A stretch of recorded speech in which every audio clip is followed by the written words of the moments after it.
In this video, I'll be drawing a massive Zoochosis artwork. Zoochosis is an upcoming indie horror game, by the way, with some really cool monster designs, which I felt like drawing, so I thought it might be fun to narrate a creepypasta in the background, whilst I spend 30 plus hours of my life drawing a demented giraffe. With that all said, like and subscribe, and let's get into the story. Enjoy. I work at a zoo. Entry 1. I work at a zoo. It's not the type of zoo you're thinking of right now, though. I don't have the pleasure of working alongside tigers and bears and all that. My job is a little more unnatural.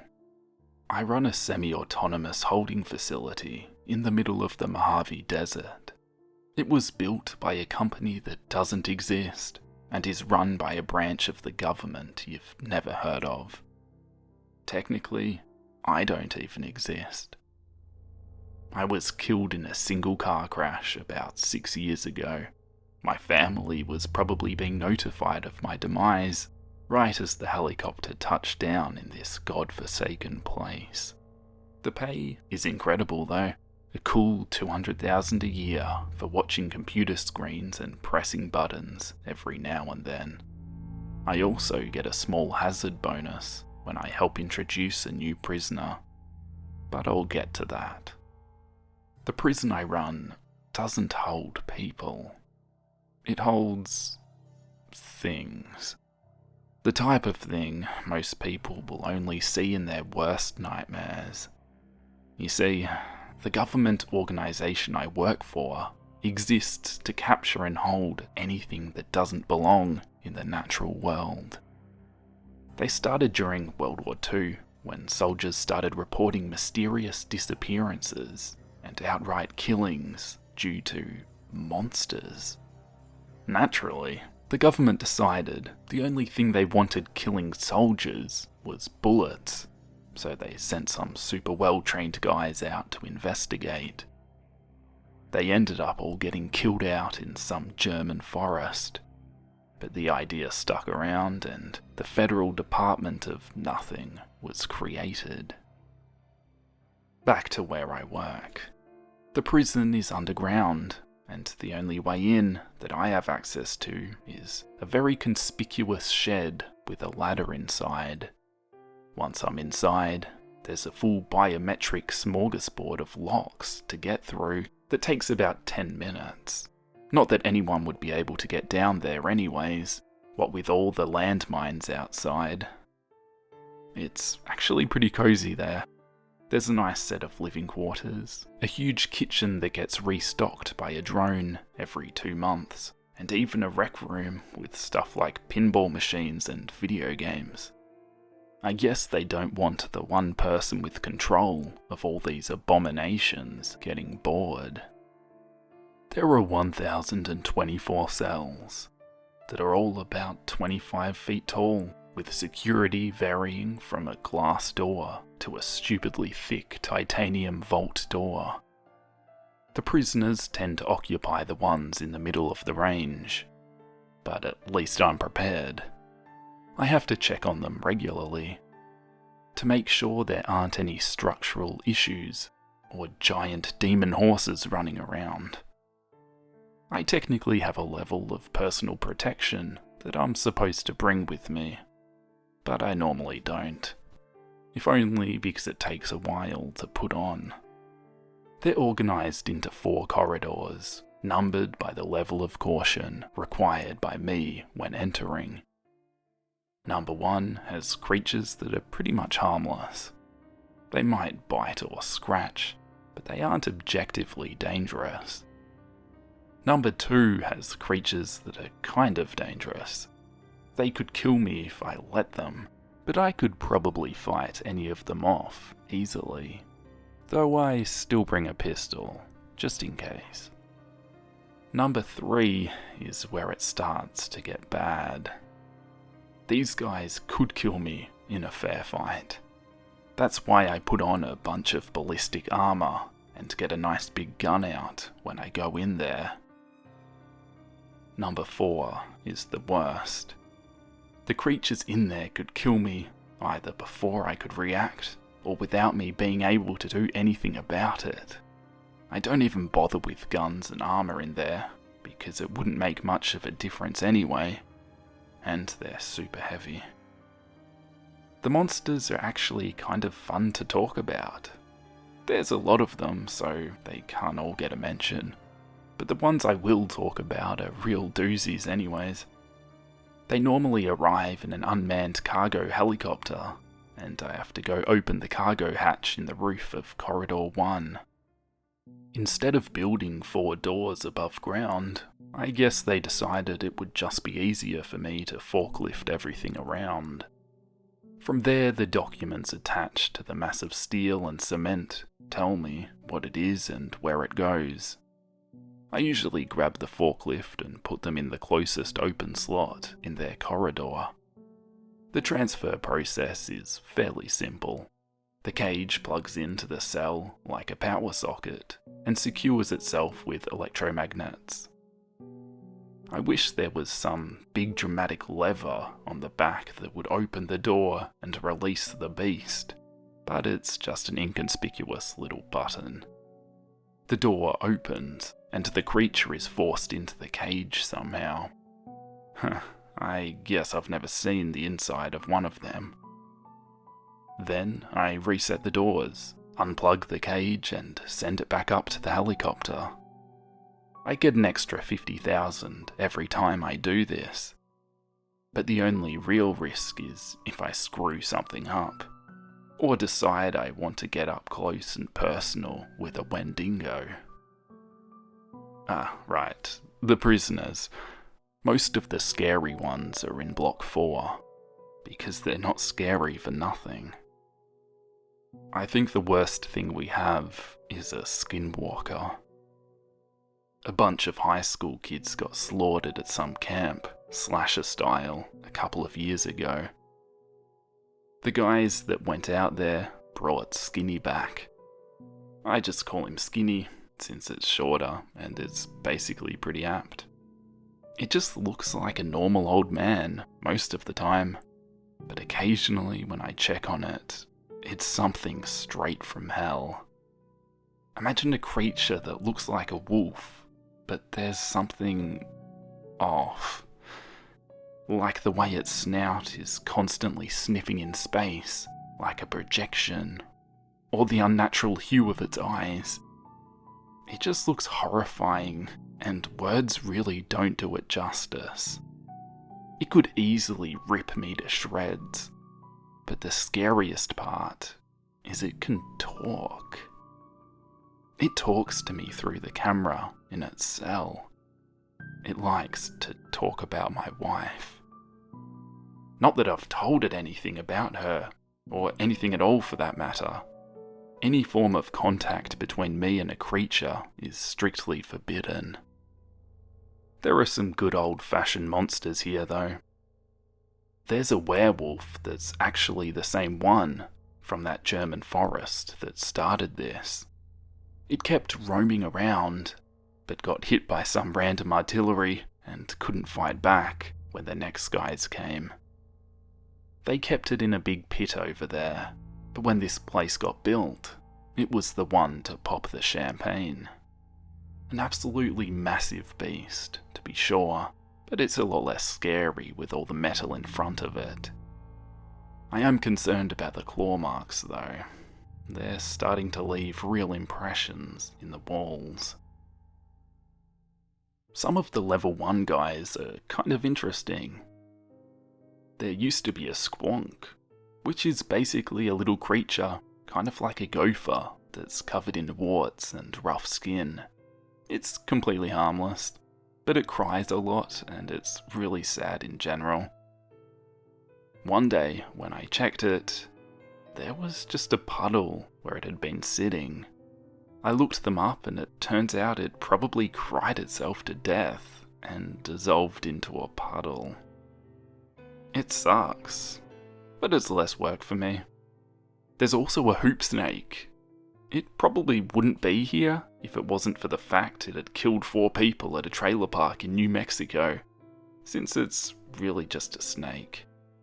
It looks like a rattlesnake, but it grabs its tail in its mouth and rolls like a hula hoop really fast. Apparently the venom is a lot worse too, like die before you call 911 worse. Well, that's it for now. I need to get to sleep because I'm taking a delivery tomorrow. They don't tell me what's in the cage until I have it, so here's hoping it's a scary one. Entry 2. This is bad. The monster I took yesterday was another Skinwalker.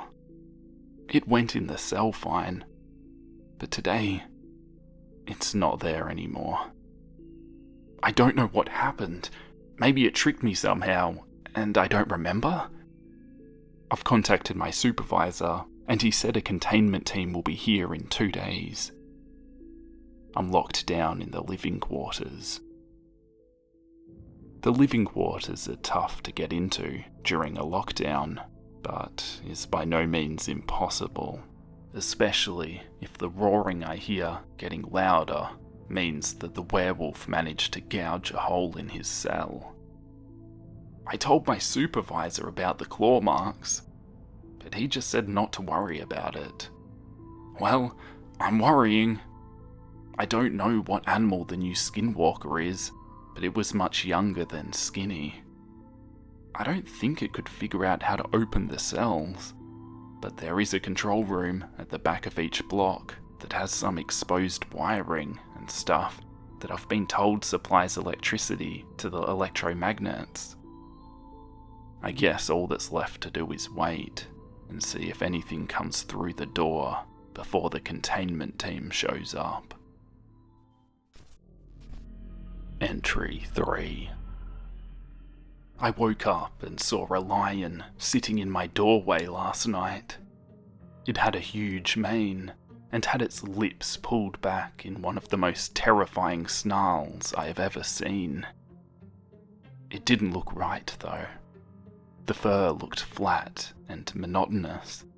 The snarl looked kind of smudged, like its skin got rotated slightly on its face. And the eyes were not feline. They were human eyes, staring at me with the contempt and hatred of someone who has every intention to kill you. I looked at my pistol on the table next to me, but it was too fast. It was on me before I could even think to reach for it. With impossible speed for a beast of that size, it seized my arm in its massive jaws and levelled its eyes 4 inches from mine. I knew then that it wasn't going to kill me. It was too smart to hesitate. It looked directly into my eyes for an eternity, before releasing my arm and leaving with the same impossible speed it had surprised me with before. It was telling me to stay in here and not do anything to compromise its safety. Well, it's a little late for that, because the team is getting here today. I know it can't take the whole team, but it can take a lot of them. If it managed to release any of the other monsters, the team wouldn't stand a chance. I only told them that a Skinwalker had gotten out, not that it had the potential to release more monsters. I guess we'll just wait and see. I lost my communications last night, probably thanks to my new friend. I've just been pacing back and forth all day, trying to figure out what I can do. I'm just going to sit down and wait. Entry 4. The whole team is dead. I heard the firefight from in here. These guys must have had some serious firepower, because all I heard for 15 minutes straight was constant gunfire and explosions before it started to fade away, probably because there were less men shooting. I had a feeling this would happen. I don't know what to do now. I put the ballistic equipment on and loaded my machine gun, but I know how well guns worked for the guys outside. I can only hope it decides I'm not worth its time while it continues whatever it's doing. It is doing something. I don't know what, but I can hear loud banging and weird groaning noises every once in a while. I would think it's trying to get out, but the door is wide open because the containment team destroyed it with a generous amount of explosives. I haven't seen it again, but I'm probably going to. If it can figure out what it's doing, it's probably going to make me do it. Entry 5. They're both gone. Skinny and the new Skinwalker, I mean. Apparently it was all a big plan to break out of prison. The young Skinwalker got captured on purpose and somehow convinced me to just let it out. It probably used that stupid magic that got it here in the first place. After the containment team got wiped out, it wandered around looking for a way to open the door. It came back for me. It dragged me over to the front of Skinny's cell and said one word in a voice so lacking in human inflection or emotion, it sends shivers down my spine, even writing this now. Open. That's when I figured all of this out. I looked at the control room at the back and said to try cutting the cables in there. Before I could say to only cut the cables that go to this cell, it ran down the corridor with its ridiculous speed and sliced every wire clean in half with a single smooth motion of its paw. I would say all hell broke loose, but that's a bit of an understatement. The Skinwalker was the first to realise what had happened and was back at the cell before I could blink. Then the room came to life. Every creature in here rushed towards the gate connecting to the main corridor. As they ran, they were biting, kicking and scratching at each other mercilessly. By the time the mass of death and fury neared the gate, several of them were bleeding to death or already dead on the ground. The only two left to reach the gate were the werewolf and a chupacabra. Chupacabras aren't really what people think they are. All the stories describe them as a wild dog that just likes blood. In reality, they're more like a coyote with 8 long spider legs. They have razor-sharp claws at the end, and they're almost as fast as the Skinwalker was. They don't like blood. They need it. The two abominations reached the gate and turned to face each other. The werewolf let out a deafening roar of fury, and the chupacabra started shrieking. I thought they were yelling at each other, but then the werewolf slumped to the ground, and the chupacabra followed suit, its shrieking getting louder and louder until cutting off suddenly. I watched in horror as the Skinwalker strutted back towards us, with blood dripping from its permanent snarl. The beast tugged on the handle to the door, and it gave way with ease, revealing a wolf half the size of the beast, sitting calmly in the centre of the room. The two exchanged a single glance, before I felt a sudden pressure in my chest, and I realised I was in the air. I hit the wall opposite the gate, hard enough to break at least a few ribs, if not something more serious. They both stared at me with an emotion in their eyes I couldn't discern, and made a break for the gate. The lion was noticeably slower than before, but it was probably just keeping pace with Skinny. The gate was no match for the beasts, and by the time I finally remembered to breathe, they were gone.